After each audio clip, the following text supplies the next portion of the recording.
This week, you joined with your fellow lawmakers calling on President Biden to address the issues driving this formula shortage. So how soon can Bay Area families get their baby formula?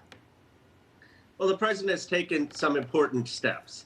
He has said that our military planes are going to help bring baby formula from Europe. The FDA needs to expedite that process.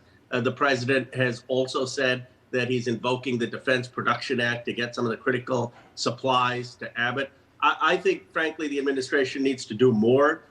They need to be funding this production at other manufacturers other than Abbott. But my anticipation is over the next month or two, we should be able to solve this with the right action. It's a huge issue in my district. I mean, I know people who are going store to store to store to look for baby formula, and it's unacceptable. It should never have happened.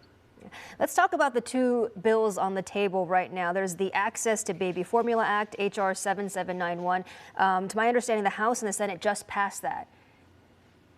Yes, and that is going to help. It basically allows for people who are getting federal assistance to be able to use that to get the types of baby formula that they need and waive some of the onerous requirements on them. So it's going to make it easier for people getting federal assistance to get baby formula. And then there's the second bill, H.R. 7790. That would send some $28 million to the FDA to boost production and prevent future shortages. But it seems like there might be some challenges getting Senate approval. What have you been hearing? Well, so many 192 Republicans voted against this. I don't know why. I mean, basically, the bill says we need to give the FDA more resources to make sure that they can expedite the process of getting the safe baby formula here. Look, the FDA failed in this place. I'm going to be blunt. I mean, look, Abbott had inspection issues since September. It took the FDA almost until February to figure out. And then when Abbott shut down in February, people were asleep at the wheel. I mean, there should have been an invocation then of the Defense Production Act. It's only months later that that's happened. We're in the crisis we are now. It was a preventable crisis, but at least we need to start beefing up the FDA so that this doesn't happen again. What else are you asking the president for at this time?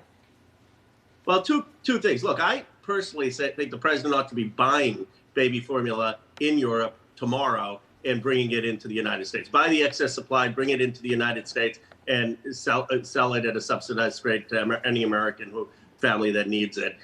The second thing is I think the president ought to be funding manufacturing other than Abbott. We can't just rely on Abbott. I mean, they're the ones who messed up, and now we're going to rely on them to get back online, and it may take them 6 weeks. I just think there's more urgency here. We're the most powerful country in the world. We need to deploy our resources so that people have baby formula in the next week. And lastly, what is your message to families in the Bay Area who are really struggling with this? I hear you. I understand how anxious it can be. You know, as a father, I get it. I get, this is about kids' health. This is about their nutrition. This is an anxious moment. And I understand, look, the government has failed. In this instance, the American people. It should never happen again. And I and many others are doing everything we can to try to get the administration to handle this with urgency. All right, Congressman Khanna, thank you so much for joining us this morning. Thank you. We'll be right back.